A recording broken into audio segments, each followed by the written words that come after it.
ইহসান দুই প্রকার।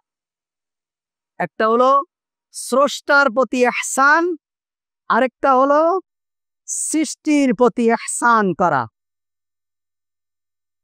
একটা হলো স্রষ্টার প্রতি ইহসান করা, আরেকটা হলো সৃষ্টির প্রতি ইহসান করা। স্রষ্টার সকল ব্যাপারে, স্রষ্টার সকল সিদ্ধান্তে সন্তুষ্ট থাকার নাম হলো সৃষ্টির প্রতি ইহসান করা। স্রষ্টার সকল সিদ্ধান্তের ব্যাপারে আপনারা দেখেছেন হয়তো, ফিলিস্তিনে একজন ব্যক্তি কার্টুনে করে খাদ্য দিচ্ছে মানুষকে, খুব সম্ভব ক্যান্ডি টাইপের খাদ্য দিচ্ছে, হাঁটছে, আনন্দ করছে আর মানুষকে খাদ্য বিলাচ্ছে। তা বলছে কিসের খাদ্য জানো? এই ফিলিস্তিনি ইহুদিদের সাথে যুদ্ধে আমার একটা সন্তান বাদে সমস্ত সন্তান শাহাদাত বরণ করেছে, এই আনন্দে আমি তোমাদেরকে খাদ্য বিলাচ্ছি।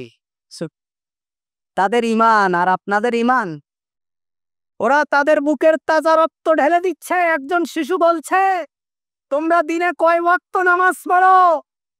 আমরা দিনে 6 ওয়াক্ত নামাজ পড়ি। তোমরা পড়ো ফজর, যোহর, আসর, মাগরিব, এশা, আর আমরা আরেক ওয়াক্ত নামাজ পড়ি, সেটা হলো জানাজার নামাজ। তোমরা 5 ওয়াক্ত নামাজ পড়ো, আমরা 6 ওয়াক্ত নামাজ পড়ি। ছোট্ট একটা শিশু সে বলছে, আর আপনি বাংলাদেশে বড় তাকওয়াবান, বড় পরহেজগার ফিলিস্তিনির মানুষের বিরুদ্ধে ফতোয়া দিয়ে বেড়াচ্ছেন।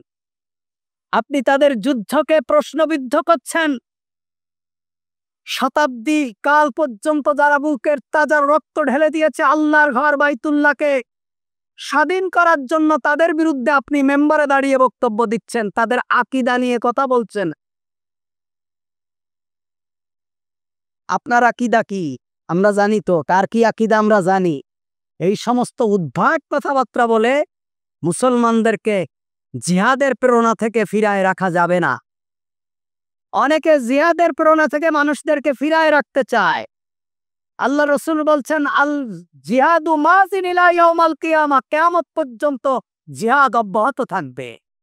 জিহাদ শুধু এক সময়ের জন্য না, জিহাদ কিয়ামত পর্যন্ত থাকবে। আপনাদের মুখে জিহাদ নেই, জিহাদের মতো বিরাট একটা ফরজ দায়িত্ব আপনারা ভুলতেই বসেছেন, বরং পারেন না জিহাদের বিপক্ষে কথা বলতে, জিহাদের বিরুদ্ধে কথা বলে মানুষদেরকে উদ্বুদ্ধ করতে। কেন? জিহাদ করলে কি আপনার কোনো ক্ষতি হয়? এজন্য ঈমান, তাকওয়া, আল্লাহ সুবহানাহু ওয়া তাআলা প্রত্যেকটি ব্যাপারে, প্রত্যেকটি সিদ্ধান্তের উপর খুশি থাকা, প্রত্যেকটি সিদ্ধান্তের উপরে খুশি থাকা, এটা হলো স্রষ্টার প্রতি ইহসান। আর সৃষ্টির প্রতি ইহসান, তাহলে আল্লাহ রাসূল সাল্লাল্লাহু আলাইহি ওয়াসাল্লাম বলছেন, মান রাআয়া মিনকুম মুনকিরান ফালিয়ুগাইয়ির বিয়াদিহি ফাইন লাম ইস্তাতি' ফাবিলিসানি ফাইন লাম ইস্তাতি' ফাবিকলবি, যালিকা আযরাফুল ঈমান। যদি তুমি কোনো খারাপ কিছু দেখো, যদি তুমি জুলুম দেখো, অন্যায় দেখো, অবিচার দেখো, মান রাআয়া মিনকুম মুনকিরান ফালিয়ুগাইয়ির বিয়াদিহি, তাহলে তুমি হাত দিয়ে বাধা দাও। তোমার যদি হাত দিয়ে বাধা দেওয়ার ক্ষমতা না থাকে, ফাইন লাম ইস্তাতি' ফাবিকলবি, অন্তরে ঘৃণা করো, অন্তরে ঘৃণা করো। তাদের সকল কার্যক্রমকে অন্তর দিয়ে ঘৃণা করো, তাদের সকল পণ্যকে বয়কট করে দাও, তাদের সাথে সমস্ত সম্পর্ক ছিন্ন করে ফেলো। আল্লাহর ওয়াদা যে কোন মুমিন, গতকালকের তাফসিরে আমি বলেছি, কোন মুমিন, যে ব্যক্তি আল্লাহ এবং তার রাসূলের প্রতি ঈমান রাখে, সে ব্যক্তি কোনো বেঈমান এর সাথে বন্ধুত্ব স্থাপন করতে পারে না। তার কোনো সম্পর্ক কোনো বেঈমানের সাথে থাকতে পারে না।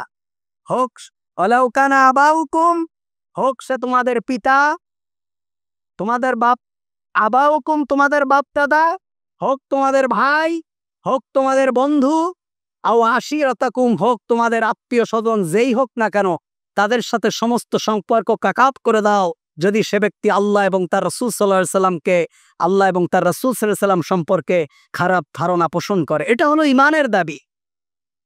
আল্লাহ রাসূল সাল্লাল্লাহু আলাইহি সাল্লাম বলছেন, যদি তুমি অন্তর থেকে মুখ দিয়ে প্রতিবাদ করো, 2 নম্বর হলো মুখ দিয়ে প্রতিবাদ করো। যদি তোমার বাক স্বাধীনতা জালেমরা কেড়ে নেয় মুখ দিয়ে যদি প্রতিবাদ করতে না পারো। আজকে আজকে গোটা দুনিয়ার মুসলমানরা আমরা কিছু করতে না পারলেও অন্তত মজলুমের পক্ষে কথা বলবো, এতটুকু তো আমাদের বলা উচিত। অন্তত মজলুমের পক্ষে কথা বলে ফাইল্লাম ইয়াস্তাতিউ ফাবিলিসানি, মুখ দিয়ে অন্তত প্রতিবাদ করা যে মুসলমানদের উপর অন্যায় হচ্ছে, অবিচার হচ্ছে। শুধু মুসলমান নয়, একটা অমুসলিমের উপরেও যদি অন্যায় হয়, একটা অমুসলিমের উপরেও যদি নিষ্ঠুর আচরণ করা হয়, তা সে যদি জুলুমের শিকার হয়, একজন মুসলমানের দায়িত্ব হলো সেই অমুসলিমের পক্ষে গিয়ে দাঁড়ানো, সেই অমুসলিমের জান মালের হেফাজত করা একজন মুসলিমের দায়িত্ব। সুতরাং শুধু জুলুম যেখানেই হবে মুমিন সেখানেই কথা বলবে, এটা হলো ইমানের দাবি।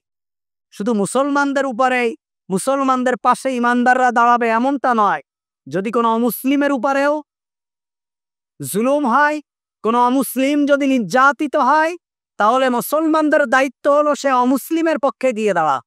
আল্লাহ রাসূল সাল্লাল্লাহু আলাইহি ওয়াসাল্লাম বলেছেন, যদি কোনো সংখ্যাগরিষ্ঠ মুসলিম রাষ্ট্রে যদি কোনো সংখ্যালঘু অমুসলিম নির্যাতিত হয়, কিয়ামতের দিন আমি মুহাম্মাদুর রাসূলুল্লাহ সাল্লাল্লাহু আলাইহি ওয়াসাল্লাম সংখ্যালঘু অমুসলিমদের পক্ষাবলম্বন করে সংখ্যাগরিষ্ঠ মুসলিমদের বিপক্ষে আল্লাহর দরবারে, আল্লাহর আদালতে মামলা করব। ইসলাম এটি শিখিয়েছেন আমাদেরকে, কিন্তু আমরা সেটি আজকে ভুলে গিয়েছি। আল্লাহ রাসূল সাল্লাল্লাহু আলাইহি ওয়াসাল্লাম ইহসানের কথা বলেছে।